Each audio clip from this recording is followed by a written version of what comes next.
Roy Suryo, Rismona Siholan Sianipar, dan Tifa Uzia Tiasuma alias Dr. Tifa meluncurkan buku bertajuk Jokowi's White Paper di Universitas Gadjah Mada, Yogyakarta. Buku setebal 700 halaman ini mengulas berbagai kejanggalan status mantan Presiden Republik Indonesia ke-7 Joko Widodo dengan alma mater UGM. Mulai dari soal masa kuliah, skripsi, hingga ijazah yang disebut mereka fiktif alias palsu.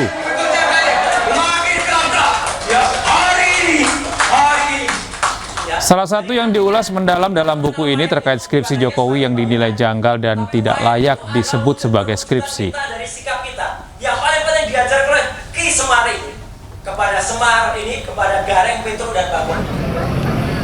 Sebelumnya pemirsa, peluncuran buku ini nyaris batal karena pihak manajemen gedung UC Universitas Gadjah Mada Yogyakarta mendadak membatalkan penyewaan ruang Nusantara yang biasa digunakan untuk kegiatan pertemuan. Ketiga penulis kemudian memindahkan acara peluncuran buku di ruang resto dan kafe. Namun saat kegiatan akan dimulai, lampu dan pendingin udara dimatikan hingga menuai protes dari Roy Suryo. Meski dengan kondisi gerah dan suasana agak gelap, namun acara soft launching buku berlangsung hingga akhir. Isinya adalah satu, ya itu memuat dokumentasi tentang apa yang kami lakukan sejauh ini.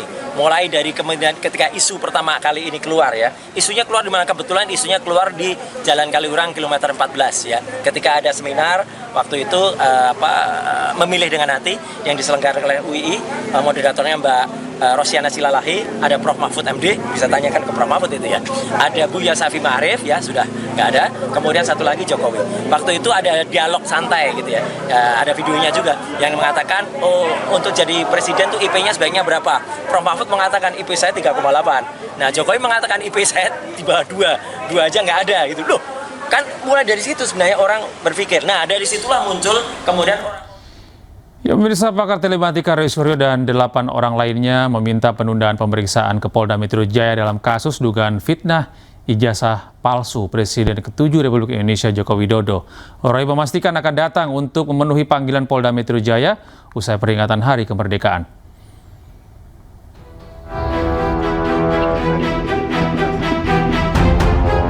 Setelah sebelumnya meminta penjadwalan ulang, pakar telematika Roy Suryo memastikan akan memenuhi panggilan Polda Metro Jaya pada tanggal 21 Agustus 2025. Roy akan diperiksa sebagai terlapor dalam kasus tudingan ijazah palsu Presiden ke-7 RI Joko Widodo. Jadi saya kira tidak ada hal lain selain soal teknis ya. Ini hanya soal teknis memundurkan jadwal saja, dan pasti kami hadir, pasti akan hadir ya. Dan itu kami juga menulis dalam surat itu alternatif untuk menunda ya, alternatif kami datang ini hari Kamis tanggal 21 Agustus ya. Itu clear ya, supaya jelas dan supaya juga Polda penyiapannya juga bagus. Jadi saya kira kita saling menghormati dan saya akan tetap datang ke Polda Metro ya gitu. Tidak kemudian Polda Metro harus datang ke tempat saya di Jogja gitu. Sebelumnya, kuasa hukum Roy Suryo Ahmad Hozinuddin mengatakan kliennya beralasan ingin merayakan HUT ke-80 RI. Roy Suryo CS meminta pemeriksaan dijadwalkan ulang setelah 17 Agustus 2025. Dari 9, ada 10 klien kami ya. Yang 9 ini meminta melakukan penjadwalan ulang, termasuk Rismon Sianipar, kemudian Roy Suryo, Rizal Fadila, Kurniatri Royani, kemudian ada Rustam Effendi, Michael Benjamin Sinaga, Nurdiansyah Susilo, termasuk Sunarto dan Arif Nugroho. Dalam kasus ini, tim penyidik Polda Metro Jaya belum menetapkan tersangka, namun kasusnya sudah ditingkatkan ke tahap penyidikan. Dari Jakarta, Bagus Prasetya, Trijulianti, iNews melaporkan. Kita beralih ke informasi terkait kasus korupsi. Pemirsa, terpidana kasus korupsi KTP elektronik Setia Novanto dinyatakan bebas bersyarat pada Sabtu 16 Agustus. Setnov dinyatakan bebas bersyarat setelah Mahkamah Agung mengabulkan peninjauan kembali atau PK.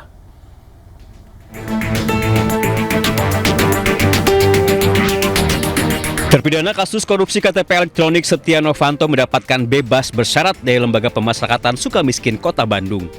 Menurut Kepala Kantor Wilayah Ditjen Pemasyarakatan Jawa Barat Kus Nali, status bebas bersyarat diperoleh Setia setelah Mahkamah Agung mengabulkan peninjauan kembali atau PK. Pak Seto pertama dengan putusan 15 tahun mengajukan peninjauan kembali dan putusan PK pada tanggal 4 Juni 2025 putusan menjadi 12 tahun 6 bulan. Berdasarkan perhitungan dari 12-6 tahun tersebut, beliau mendapatkan pembebasan bersyarat di tanggal 29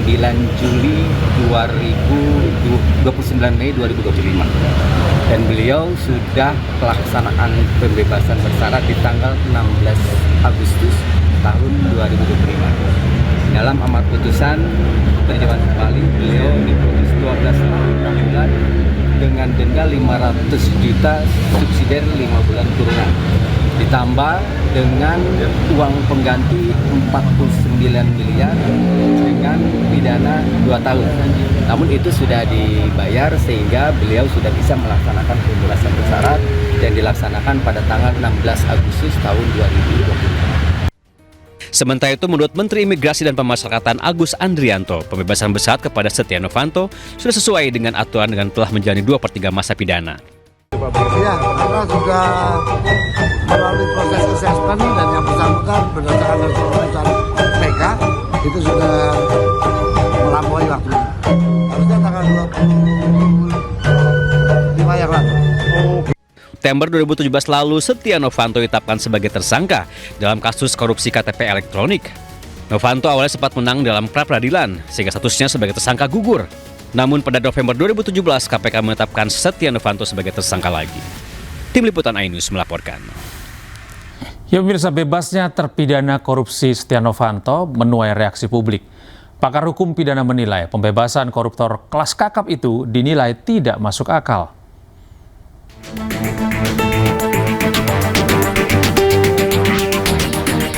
Setia Novanto sepertinya menjadi orang paling berbahagia di hari kemerdekaan Republik Indonesia.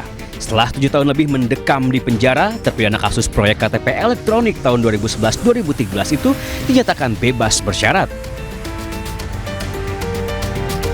Peristiwa berawal 24 April 2018 lalu. Pengadilan Tipikor mengganjar Setia Novanto 15 tahun penjara dan denda 500 juta rupiah. Akibat ulah Setia Novanto, negara merugi hingga 2,3 triliun rupiah. Namun pada 4 Juni 2025, Mahkamah Agung mengabulkan peninjauan kembali atau PK, sehingga hukuman bagi Setia Novanto di Korting menjadi 12 tahun 6 bulan penjara. Setelah menjalani 2/3 dari masa tahanan, 16 Agustus 2025, Setia Novanto akhirnya melenggang bebas.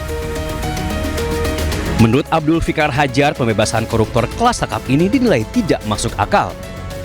Apa urgensi orang bersalah diturunkan dari 14 menjadi 12? Apa urgensi seorang koruptor yang sudah dihukum oleh pengadilan yang mempunyai kekuatan tetap kemudian diajukan PK dikurangi menjadi 2 tahun? Padahal tidak merubah dia bersalah atau tidak bersalah, dia tetap bersalah. Gitu. Ini yang menurut saya menjadi perhatian kita ke depan gitu. Setali tiga uang, peneliti Transparency Indonesia Agus Sarwono juga menilai pemberian remisi dan pembebasan bersyarat bagi Setia Novanto tidak memberikan efek jerah dan menjadi presiden buruk bagi penegakan hukum Indonesia. Seharusnya remisi itu dikecualikan bagi narapidana kasus korupsi.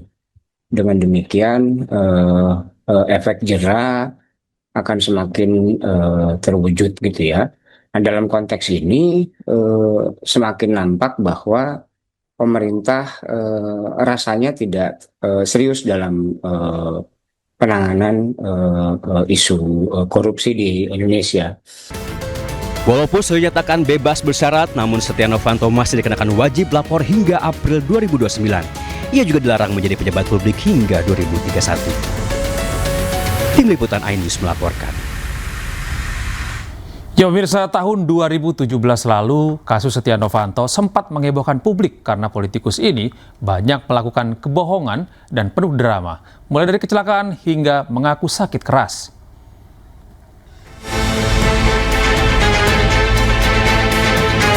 Bebasnya Setia Novanto di Lapas Sukamiskin Bandung kembali menyita perhatian publik. Tak ubahnya seperti peristiwa 2017 lalu, tepatnya setelah KPK menetapkannya sebagai tersangka dalam kasus korupsi KTP elektronik 2011-2013. Kala itu Setia Novanto melawan KPK dengan mengajukan sidang pra-peradilan.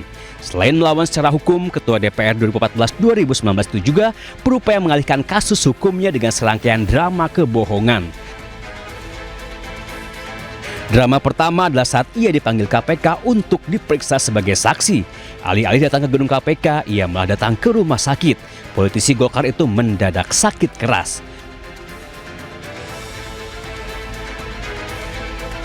Belakangan diketahui semua itu hanya akal bulusnya saja.